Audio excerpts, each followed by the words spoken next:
Muy buenos días a todos y bienvenidos una semana más a CriptoCanal, aquí en Multicanal Radio.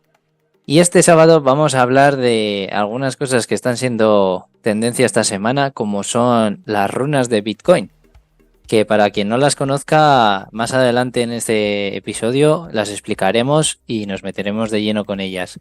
Además, comentaremos las noticias de actualidad y veremos cómo se están aumentando el número de casos y de persecuciones contra los principales activistas de criptomonedas. Y en la segunda mitad del programa contaremos con un invitado especial, se llama Ángel Manuel. El Manuel es experto en criptomonedas, aparte de en temas políticos y macroeconomía. Y luego comentaremos con él la actualidad y algunos de los tópicos más recurrentes del ecosistema cripto. Así que comenzamos. Antes de nada, me gustaría explicar un concepto que los que ya estáis desde hace tiempo involucrados en el mundo de las criptomonedas conocéis de sobra porque lo utilizáis a diario, pero para los que estáis empezando o apenas conociendo un poco este mundillo, creo que es mi deber también formaros en algunos conceptos y hoy vamos a hablar de las billeteras o wallets. Así que, ¿qué es una wallet o una billetera de cripto?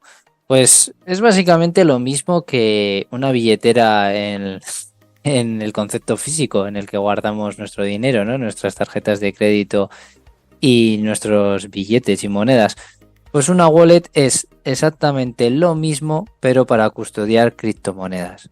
Y por supuesto es uno de los elementos claves de este ecosistema, porque podremos intercambiar, comprar, vender y hacer lo que sea, hacer staking, lending o cualquier otra cosa, pero tendremos que acumular esas monedas en algún sitio. Y me gustaría empezar haciendo una separación entre dos tipos diferentes de carteras. Una son las carteras de custodia, que son custodiadas por terceros, como por ejemplo esas carteras que tenemos en las plataformas de intercambio, en los exchanges, en Binance, en Kraken o en cualquier otro.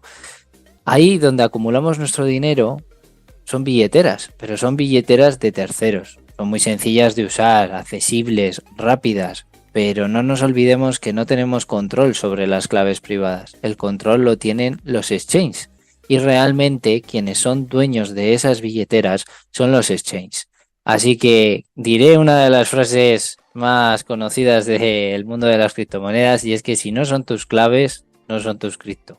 Así que debemos tener en cuenta también el otro tipo de carteras, las carteras no custodiadas, en las que tienes acceso total a tus claves privadas, son absolutamente tuyas y de nadie más. Y ellas pueden ser carteras de software, como por ejemplo las que se utilizan en MetaMask, se instalan en nuestro navegador, son muy sencillos y rápidos, y ahí tendríamos el control nosotros, no habría ningún exchange de por medio ni ningún peligro de que la plataforma cierre y se quede con nuestro cripto o cualquier cosa por el estilo. Luego estarían las carteras de hardware, y son esos dispositivos que igual algunos lo habéis visto ya a algún amigo, que son esos aparatitos que son como USBs. Algunos de los más famosos son el Ledger, Trezor.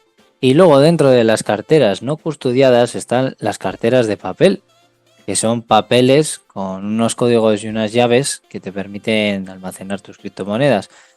Yo os recomiendo que utilicéis siempre las carteras de software o las carteras de hardware. Así que ahora que tenéis esta información, aplicadla y no dejéis todo vuestro dinero, toda vuestra liquidez o vuestras criptomonedas acumuladas en exchange. Utilizar otro tipo de wallets que sean vuestras. Y ahora pasamos a comentar un par de noticias que yo creo que han sido destacadas esta semana y tienen que ver con la persecución que se está haciendo desde los gobiernos hacia todo el ecosistema cripto, a esa regulación desmesurada y ese intento de controlarlo o de incluso erradicarlo. Y es que tienen en jaque al ex CEO de Binance, Changpeng Zhao, porque podría ser condenado a prisión si es declarado culpable de los cargos que se le imputan en Estados Unidos. Zhao está acusado de conspiración para cometer lavado de dinero en relación con la compra de la plataforma de negociación de criptomonedas Kraken. Los fiscales alegan que Zhao y otros ejecutivos de Binance conspiraron para ocultar el origen de los fondos utilizados para comprar Kraken. Podría enfrentarse hasta 10 años de prisión, aunque las pautas federales de sentencia sugieren un rango entre 12 a 18 meses entre rejas, y los fiscales han solicitado una sentencia de 3 años y una multa de 50 millones. El caso de Zhao es una señal más de las crecientes dificultades que enfrentan las empresas de criptomonedas en los Estados Unidos. Las autoridades estadounidenses han estado intensificando su escrutinio de la industria, y es probable que se presenten más cargos contra ejecutivos y empresas de criptomonedas en el futuro. Mientras tanto, Zhao ha negado las acusaciones en su contra y ha dicho que está comprometido a luchar contra estos cargos en la corte. Y Binance también ha emitido un comunicado en el que dice que la empresa cooperará plenamente con las autoridades. Pero aparte de la sentencia, el tiempo de cárcel y el dinero que deba pagar como multa, un fallo de culpabilidad podría tener consecuencias significativas para Zhao y Binance, porque Zhao podría ser inhabilitado para ocupar cargos directivos en empresas de servicios financieros, y Binance podría enfrentar multas significativas o incluso medidas de ejecución por parte de los reguladores. También hay que recalcar que esto de momento no son más que acusaciones y todavía no ha sido condenado por ningún delito.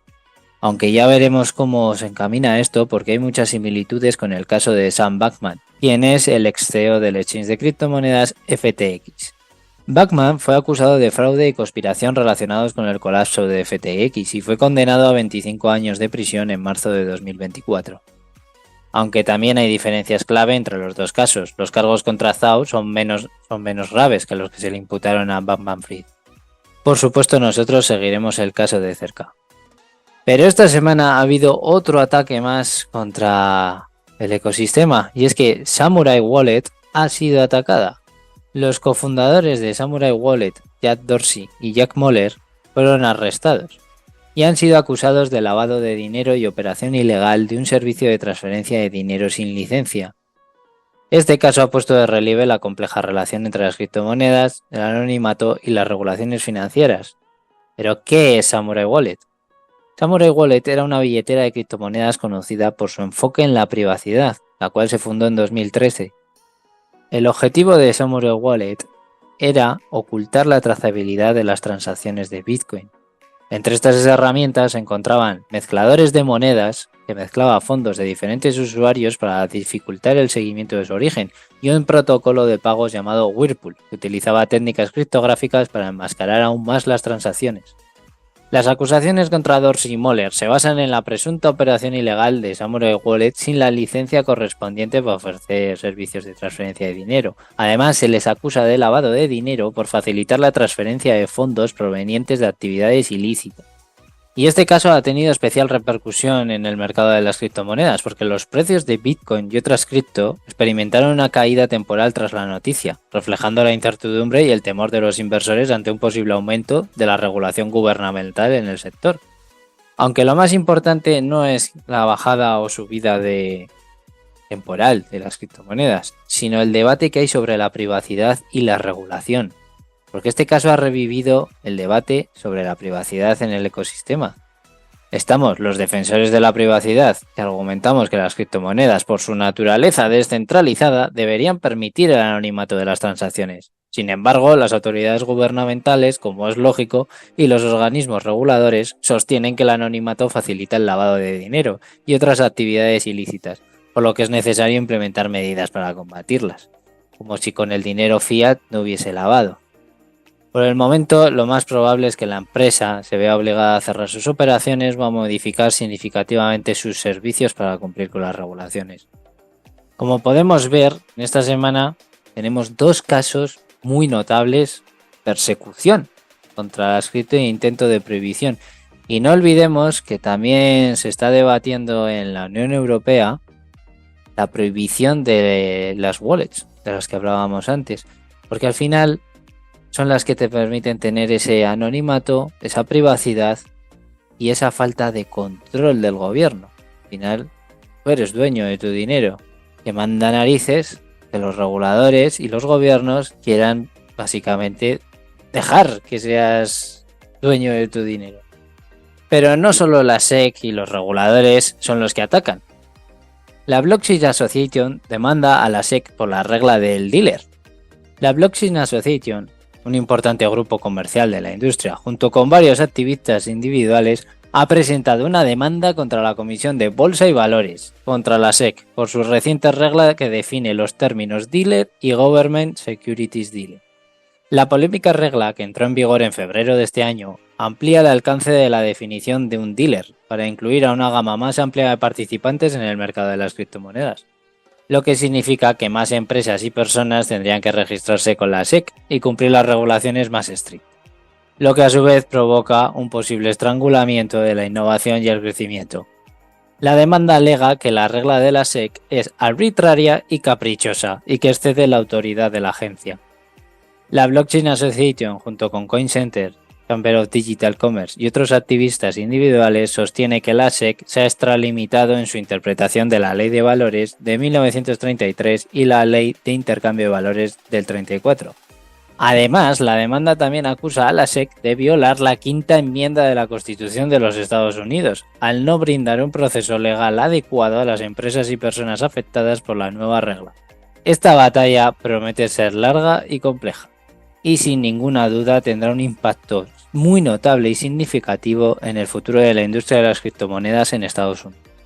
Sin embargo, si la Corte falla a favor de la SEC, la industria podría enfrentarse a un panorama regulatorio muy estricto, lo que podría generar aún más incertidumbre y aumentar los costos y obstaculizar la innovación.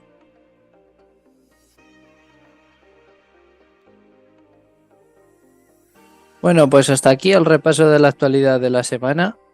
Y antes de pasar con el tema de las runas de Bitcoin, que son muy interesantes, no os lo perdáis, comentar un poco cómo han ido los precios de esta semana. Y es que Bitcoin ha rondado en torno a los 65K, siempre hablamos en dólares, por supuesto, y Ethereum ha estado en el entorno de los 3.100-3.200 dólares. En general vemos una semana un poco parada, con ciertas caídas en las monedas principales, pero sí que hemos tenido subidas interesantes en algunas de las altcoins. Por ejemplo, Hedera Hashgraph ha tenido un crecimiento bastante grande. Así que estás al tanto.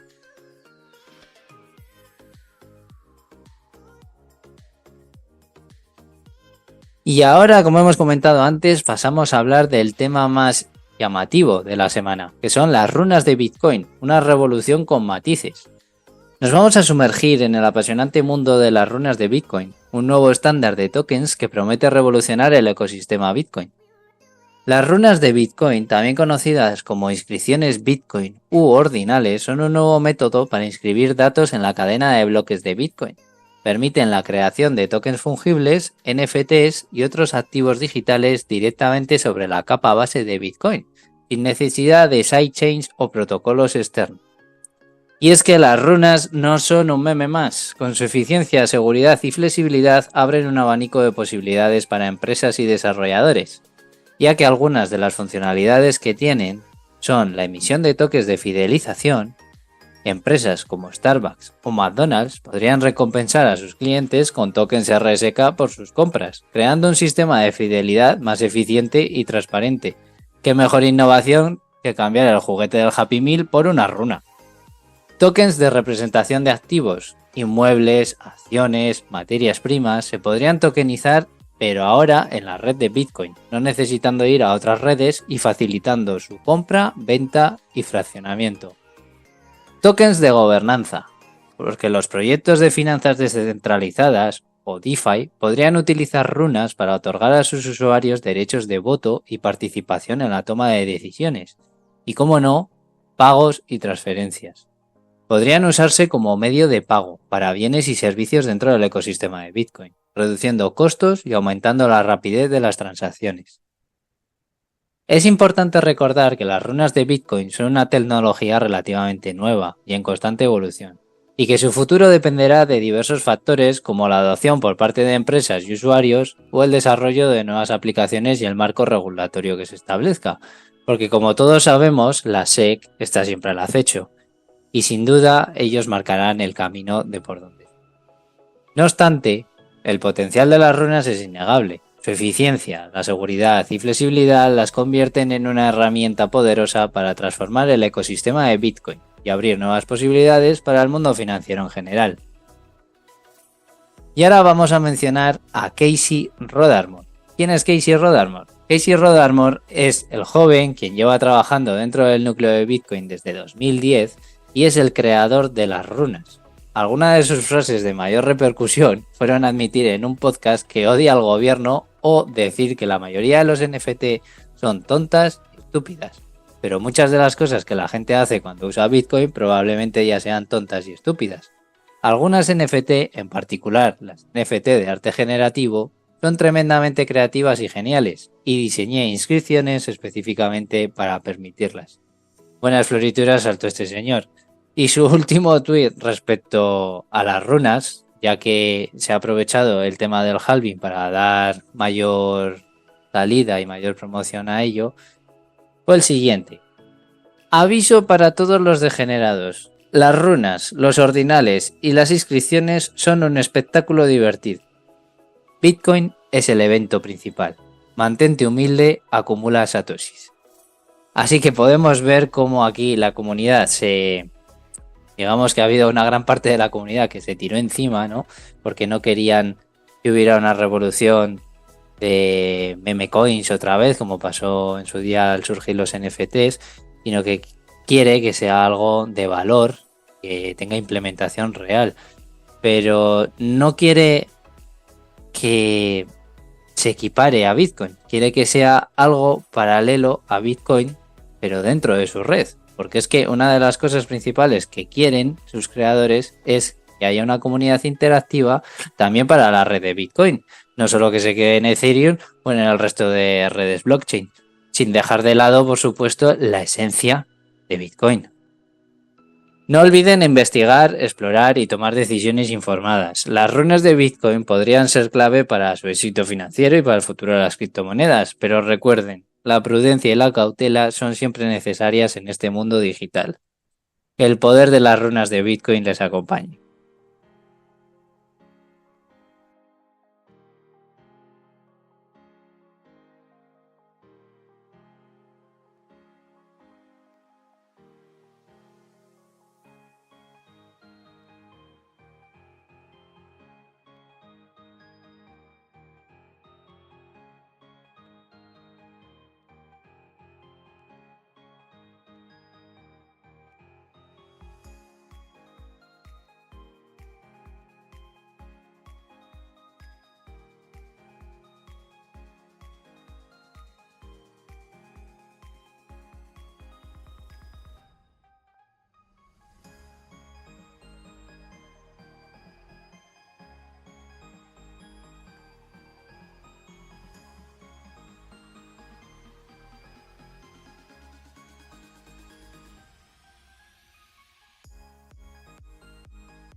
Bueno, pues como hemos comentado antes, tenemos aquí a nuestro invitado Ángel Manuel, experto en criptomonedas y sobre todo muy interesado en el tema de las finanzas descentralizadas, todo un mundo.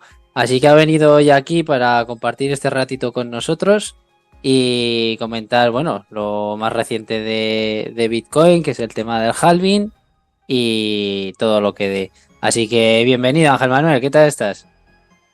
Hola, muy buenas tardes, muchísimas gracias, un placer. Bueno, bienvenido al programa, a este tercer episodio que hacemos aquí en Crypto Canal. Y bueno, yo creo que hemos empezado en una fecha bastante buena, ¿no? Con todo esto del halving, el evento más importante de Bitcoin que ocurre cada 4 años. Y no sé a ti, pero a mí se me han pasado estos últimos 4 años volando. Me parece que el halving fue hace 2 días, como quien dice. Bueno, es cierto que los años han podido pasar volando y más bien en el tema de Cristo podríamos enfocarlo en una cuestión según la cual ha habido bastantes acontecimientos en materia de fluctuaciones, porque hemos de recordar que en 2020 Bitcoin alcanzó un máximo superior a los 60.000 euros, si no me equivoco, una de sus mayores cotas. Ahora bien, si bien se mantuvo en todo ese periodo al alza bajo un impulso debido a la situación política, económica y sanitaria causada por el virus chino, es cierto que a partir de 2022, a consecuencia de la agresión del Kremlin contra Ucrania, empezó a haber cierta desconfianza, teniendo en cuenta que buena parte de los centros de minería están en Ucrania y en Rusia. Aparte de China, se juntó también esta volatilidad, el aumento de la inflación, que ya estaba a la vista, pero se ha intentado ocultar en la medida de lo posible. La misma inflación que ha tenido que poner fin en cierta medida al crédito barato, a las reservas artificiales de crédito. Y bueno, ahora lo que veíamos es que poco a poco el Bitcoin, así como otros criptos, porque se supone que el Bitcoin es la tendencia central y luego hay otras que van por detrás, sean altcoins o no, pues todas esas criptodivisas habrían visto un nuevo periodo de crecimiento. Ahora bien, ha habido turbulencias recientemente. El motivo ha sido la agresión de la República Islámica Ayatolá de Irán contra Israel, que lleva asediado desde el 7 de octubre del pasado año debido al grupo terrorista islamista Hamas. Y bueno, el caso es que ante esa amenaza han aumentado las sirenas sobre una tercera guerra mundial, teniendo en cuenta también que varios países de la OTAN y de la eurocracia están en una mentalidad preguerra en relación a la cuestión ucraniana y rusa, con lo cual esa señal de alarma ha provocado cierta reticencia nuevamente y habría turbulencias. Ahora bien, ¿cómo podemos interpretar este halving? Pues si adaptamos el análisis a las circunstancias actuales, podemos decir al 100% que ha ayudado a contener una caída que podría haber sido quizá algo mayor. Y es que precisamente el halving lo que procura es evitar que el criptoactivo pierda valor. Que si no se mantiene, que suba. Porque lo que se hace es aumentar la demanda, pero reducir la oferta. Y lógicamente, este proceso automático logra evitar lo que depende de cierto arbitrio político con el fiat money. Es decir, que gracias al halving ya de por sí se evita que el criptoactivo pierda valor, que es lo que ha pasado con todas las monedas fiduciarias que conocemos, que han ido perdiendo considerablemente su valor. No hay que irse a los casos extremos del peso argentino o de la divisa de Zimbabue. Podemos decir que el dólar estadounidense o el euro apenas tienen valor, lo cual ha devenido en una pérdida de poder adquisitivo. Lógicamente esto depende del país, porque pese a la tendencia centralista y eurosoviética de Bruselas, hay que dar gracias a que hay países de Europa donde hay un esfuerzo fiscal mucho menor, así como cierta flexibilidad en otros aspectos como los que pudieran tener relación con el mercado laboral. Pues sí, no, es un análisis muy bueno el que acabas de hacer, recopilando desde el anterior halving, que sí que es verdad que yo creo que ahora mismo ha hecho de freno, como bien has dicho, para intentar amortiguar toda esa inestabilidad geopolítica que hay ahora mismo en todo el mundo. Y Sí que es verdad que podía haber pegado uno de esos crash bastante característicos de las criptomonedas y sin embargo cayó, pero se estabilizó y se recuperó enseguida. Y yo creo que sí que fue respecto al halving. De todas formas, ahí se vio claro cómo Bitcoin todavía no está lo suficientemente adoptado por la población, porque una de las premisas de Bitcoin es que es un recurso de valor, o se puede emplear de un refugio, ¿no? Y como puede ser el oro. El oro se ha comportado como siempre, pero sin embargo Bitcoin, debido a que todavía no tiene tanta adopción, tanta gente metida y los especuladores están siempre ahí, pues provocó esa caída, aunque a los pocos días se recuperara.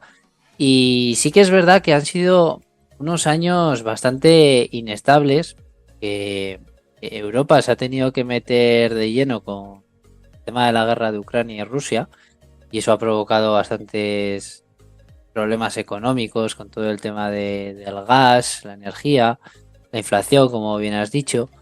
Y claro, estamos viendo que ya estamos en un punto en el que tarde o temprano tiene o que cambiar el sistema de golpe o explotar todo. Porque todo este sistema de deuda que llevamos tantas décadas empleando desde que se quitó el patrón oro se ha vuelto totalmente insostenible. O sea, como has dicho antes, el dinero fiat que lo imprimen y demás, solo en Estados Unidos, no recuerdo la cifra exacta, pero creo que una cuarta parte o una tercera parte de todos los dólares existentes han sido impresos en los últimos años. Es una locura.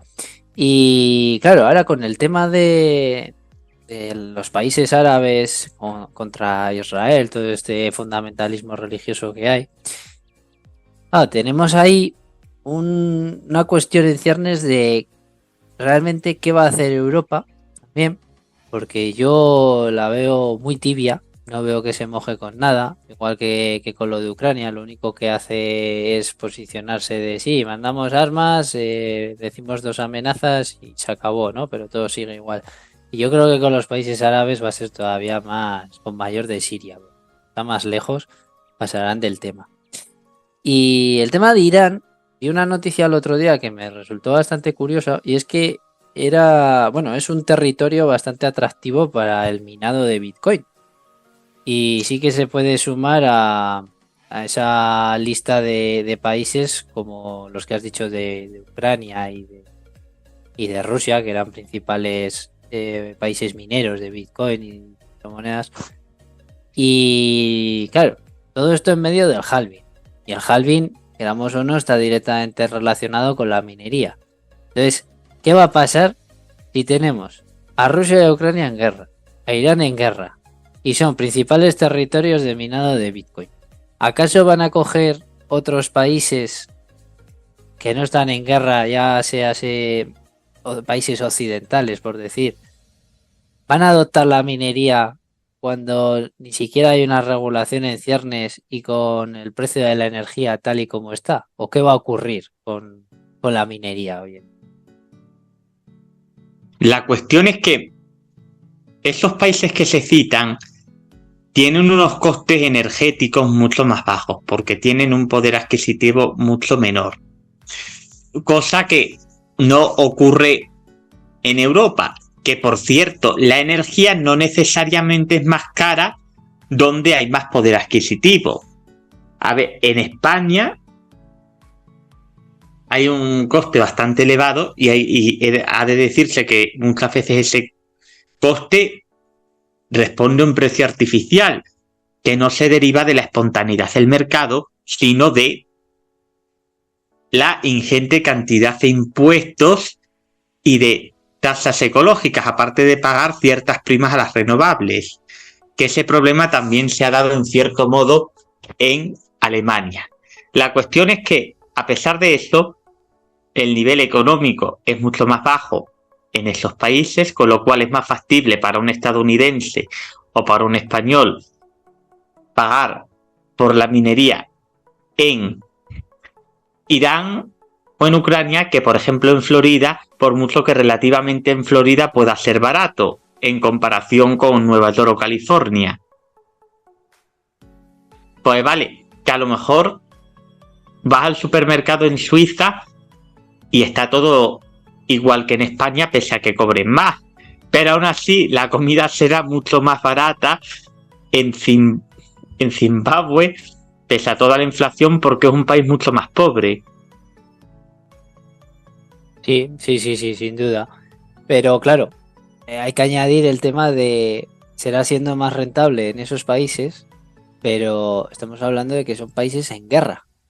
O sea, que es que las empresas mineras se tienen que exponer a esa situación, a Lo estar que en medio de una da guerra. un poco de oportunidad sería El Salvador, que de repente se ha convertido en uno de los países más seguros de Centroamérica, aparte de ser un sitio donde se ha apostado fuerte por las criptodivisas y con mucha más fuerza que, por ejemplo, en Suiza o Liechtenstein.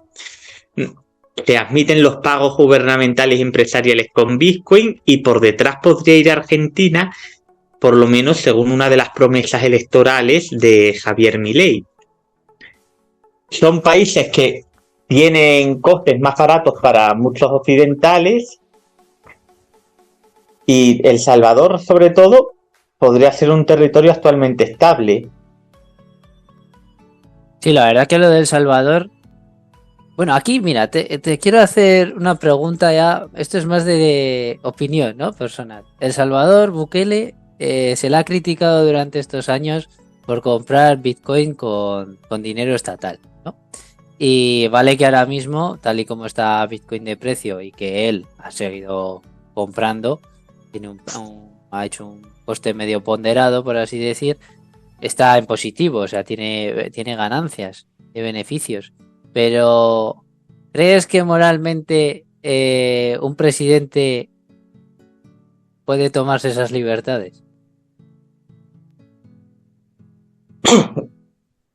Puede interpretarse que se han utilizado las arcas estatales para generar, bueno, para meterlas en un sistema alternativo al dinero fiat y se pueden generar rendimientos de una manera no tan coactiva como puede ocurrir, por ejemplo, si se dispara la tasa de presión fiscal sobre la población. Sí. No, a ver, yo es que la primera vez que lo vi, o sea, me alegré como buen fan de Bitcoin y de las criptomonedas que soy, pero sí que es verdad que, pues, te trae esa pregunta, ¿no? En el fondo de decir, joder, está usando dinero público para comprar un activo que es extremadamente volátil. Pero también es verdad que la situación del país en ese momento era malísima. Y yo creo que Y fue mejor decisión si comprar me, que no comprar. si me permite, el Bitcoin yo creo que ofrece mucha más fiabilidad que algunas de las monedas de las bancas centrales de esos países hispanoamericanos. Y además hay que recordar otra cosa. ¿Acaso el dinero fiat no pierde valor en sí mismo? ¿Acaso no es la inflación un impuesto encubierto? ¿Acaso no especula también la banca central cuando decide crear dinero de la nada? No es la especulación natural y demonizada por el socialismo, sino una especulación que se trata en generar masas artificiales, en dar una sensación irreal de riqueza que no es así, ya que la riqueza no aumenta ni por decreto ni por aumento del dinero en circulación de manera artificial, sino a medida que aumenta la productividad y el poder adquisitivo. Pero ahí está el tema, que como tú has dicho, los bancos centrales, digamos que son los reguladores, ¿no? Son los buenos, según ellos. Digamos que la moral les respalda, ¿no? Entonces lo que hagan ellos es lícito. Aunque por supuesto no estoy nada de acuerdo con ellos. Pero o sea, se demuestra con la hiperinflación y la impresión de dinero como si fueran, no sé, gominolas. Pero claro, moralmente es como no, la banca, bueno, no se le se le puede hacer una crítica, ¿no? Más de tipo desde la teoría económica, de decir, no, pues es mala idea por tal. Pero claro, lo del Bitcoin, entre que las criptomonedas están todavía como un poco como mal vistas, ¿no? Como, eso es una estafa, eso es una trampa, eso va a caer, eso va a desaparecer, está muerto. ¿Cuántas veces han matado a Bitcoin y no lo consiguen?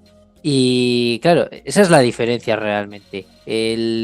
La parte moral, porque si nos metemos en el tema de si es una buena decisión económica, yo en mi opinión estoy de acuerdo en que es mucho mejor que hubiera comprado Bitcoin en su momento que la propia moneda de allí. Porque esos países, si una oportunidad pueden tener ahora de salir de esas hiperinflaciones locas que tienen en todo América del Sur, son las criptomonedas, porque sus monedas locales son ridículas. En Venezuela está el dinero en el suelo, no sirve para nada, no vale. El tema de El Salvador, pues yo creo que sí que va a ser uno de los países principales en desarrollar todo este ecosistema. Yo no descarto que siendo ahora un país tan seguro como es, empiecen a fomentar el tema de que vayan empresas, que se creen, digamos, pequeñas Silicon Valleys, ¿no? Que se vayan creando ahí empresas tecnológicas relacionadas con todo esto. Y lo que has comentado de Argentina y Javier Milei, yo la verdad es que soy fan de Javier Milei y espero que de verdad tome medidas para la implantación de todo el tema de criptodivisas y de que haga una regulación laxa, como viene a ser el liberalismo económico, pero que se adopten rápido. Y bueno, luego el tema de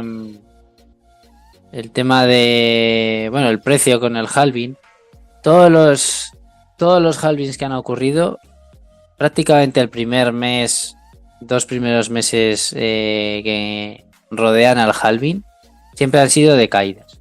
Siempre ha habido, parece que sube, pero han sido caídas. Pero sí que es verdad que si miramos las gráficas, a la larga, Bitcoin sube. O sea, después del halving tiene unos crecimientos grandes en el medio plazo.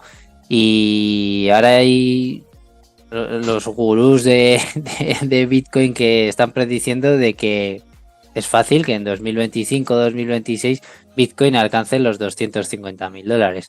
A mí me parecen predicciones un poco absurdas porque llevo viéndolas muchos años, este tipo de predicciones, y creo que no descarto que no llegue a ese precio, pero creo que la fecha no es el año que viene. ¿Tú qué opinas respecto a eso? A ver, al fin y al cabo, las predicciones que puedes hacer son mera estocástica, que es todo aleatorio teniendo en cuenta patrones que hayan podido ocurrir previamente, pero en verdad no puedes predecir como tal lo que puede ocurrir. Puedes atreverte a vaticinar que puede haber, pese a algunas turbulencias, una tendencia positiva y progresiva, pero más en estos momentos no se podría aseverar. El tema luego de las altcoins, siempre que viene el halving y Bitcoin pega un subidón y demás, ya está todo el mundo revolucionado diciendo all season. Nos venimos a un año de all season. Y yo realmente no he visto, la última vez que se estuvo diciendo all season, no llegué a ver una all season condiciones. Hace años que no veo una all season de locura, de que empieza a subir todo una barbaridad.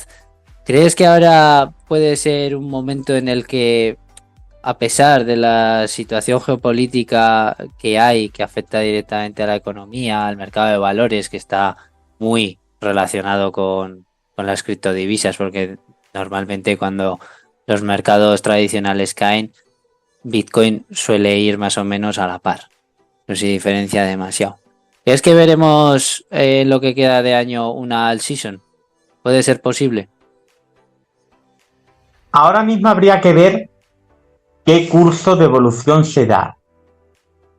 Vamos a ver en qué medida se da la contención y si se vuelven a experimentar pequeñas tendencias de recuperación y de continuidad en la subida. Si es así el caso, entonces podremos señalar que puede haber una all-season.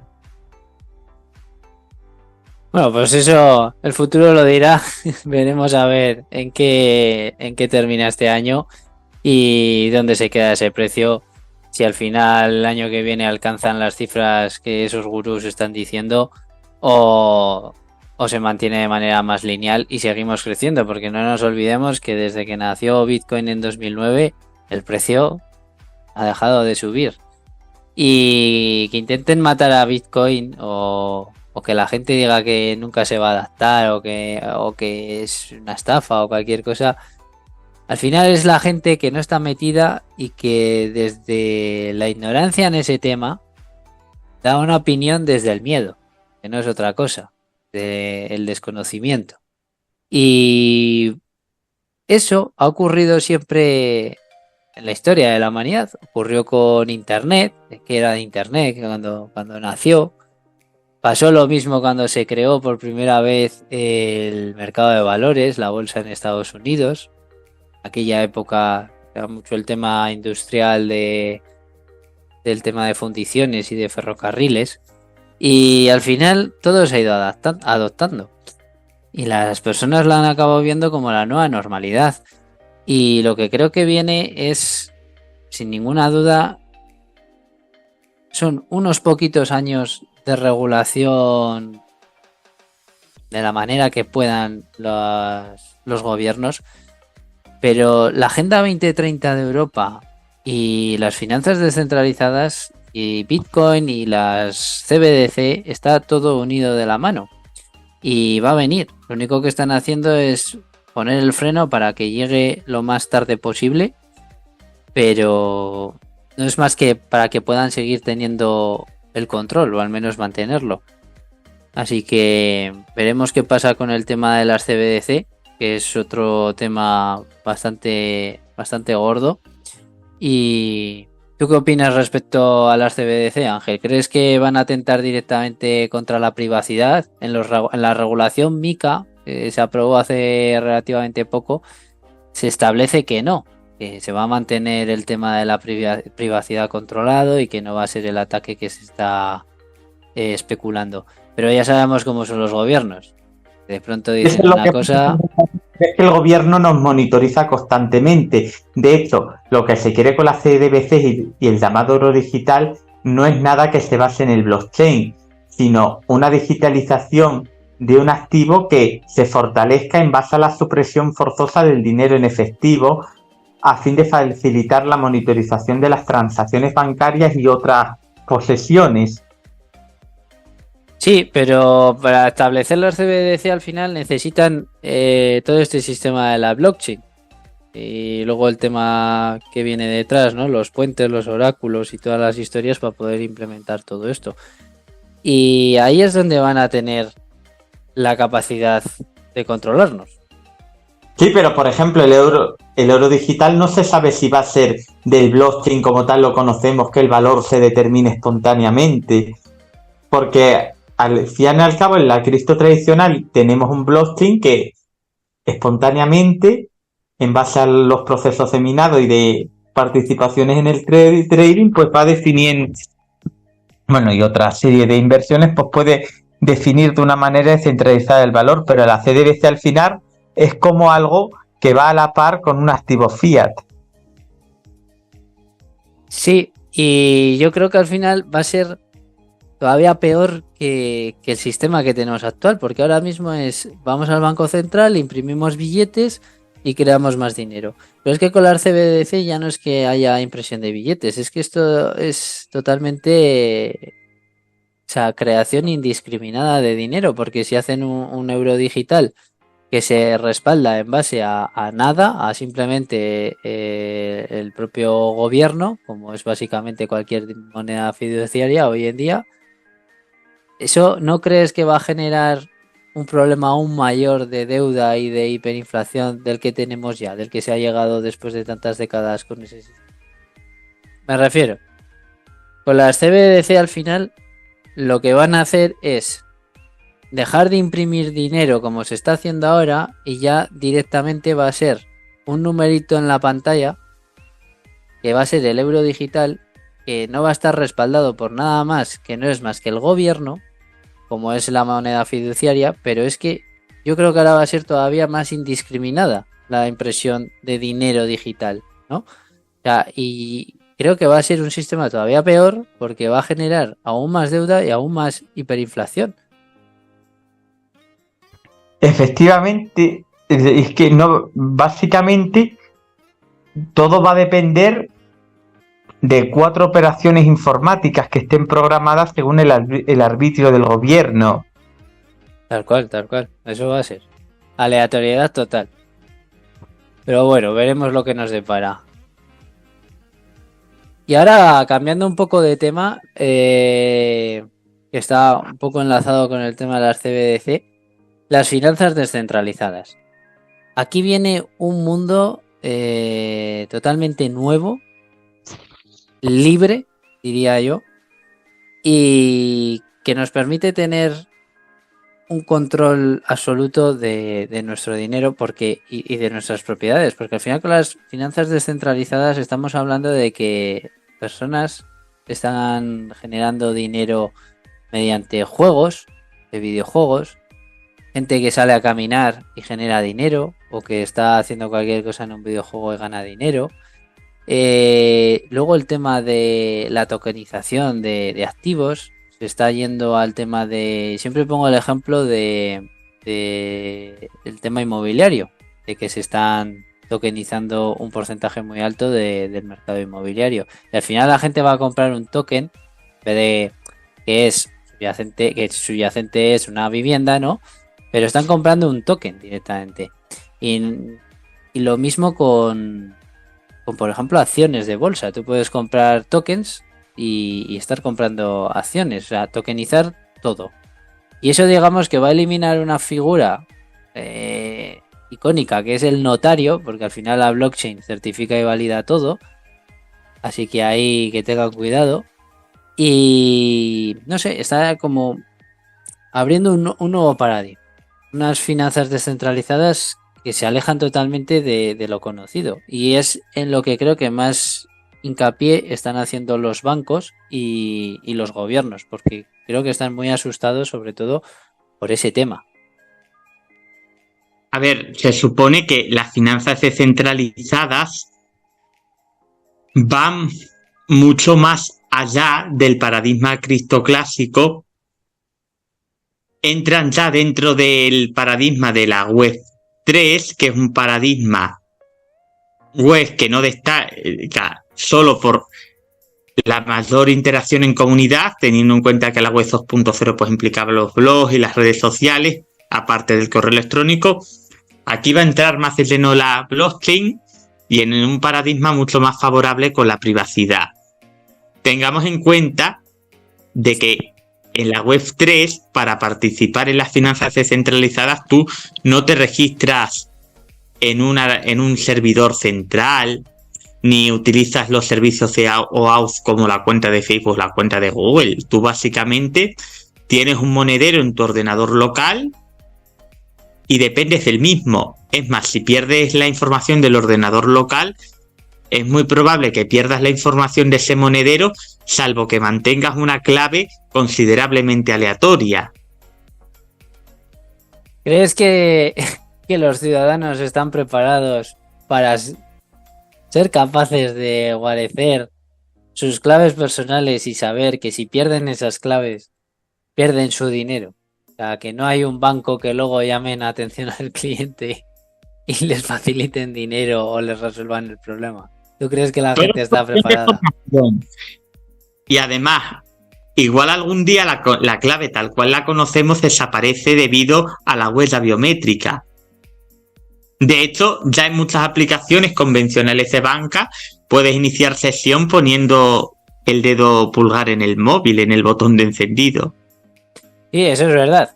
También me recuerda a un problema que hubo hace poco, un revuelo con el tema de la lectura ocular. Vamos, la huella de los ojos. que estaban debatiendo de que era un tema ya de protección de datos muy gordo y que podía haber problemas. Vale, pero es que ahí básicamente fue que un empresario muy concreto de una entidad muy famosa que es OpenAI, cuyo producto principal ha causado una revolución en más de un entorno, se ha dedicado a hacer una colección masiva de datos por vía ocular que puede a posteriori comercializar. Que no es que se haya dejado la huella dactilar con alguna combinación aleatoria en algún sitio que no esté supervisado a nivel central siguiendo la arquitectura clásica. Pues sí, sí. La verdad es que a mí me dejó loco cuando salió todo este tema porque dije, uff, esto puede suponer más problemas para la adopción. Pero bueno, ya lo veremos. Pues nada más, Ángel. Pues ha sido un placer tenerte en el programa. Espero que hayas estado bien, que hayas estado a gusto. Y muchas gracias por venir. Si El placer ha sido quieres... ¿El todo qué? un placer. El placer Muchas ha sido. gracias. Muchas gracias. Y nada, diles a los oyentes dónde te pueden encontrar, porque que sepáis que Ángel también escribe artículos, no solo sabe de criptomonedas, sino también habla sobre política y economía. Así que, oye Ángel, ¿quieres promocionarte? Adelante. Pues escribo en varios medios, como por ejemplo, bueno, principalmente navarraconfidencial.com y religionilibertad.com, aunque en ocasiones aparece alguna colaboración en algún medio tipo PCH24, de Libertarian Catholic, y en principio, pues esos serían los principales. Que no son pocos. Y bueno, Twitter, @GarcíaCarmonaM. Perfecto. Pues anotado queda. Gracias. Pues muchas gracias, Ángel. Muchas gracias por tu participación y espero que nos veamos en otra ocasión. Lo mismo digo, hasta pronto, un abrazo. Un abrazo, hasta luego. Bueno, pues hasta aquí hemos llegado en este tercer programa de CryptoCanal. Espero que lo hayáis disfrutado. Ha sido una conversación muy interesante con Ángel Manuel. Ya vemos que es una persona muy puesta en el tema y muy técnica. No dejéis de seguirle porque podéis aprender muchas cosas, no solo de sus artículos sobre el tema cripto y demás, sino también sobre geopolítica y macroeconomía. Y bueno, hemos hecho un repaso de la actualidad, los precios y no olvidéis echarle un ojo al tema de las runas de Bitcoin porque están creando un ecosistema totalmente nuevo como se generó en Ethereum en su día, que tiene un potencial tremendo. Y lo mejor es estar subidos al barco antes de que todo pase, porque luego van pasando los años y vemos cómo podíamos haber aprovechado ciertas oportunidades de las que nos arrepentimos. Así que nada más por mi parte, que paséis muy buen fin de semana y hasta la semana que viene.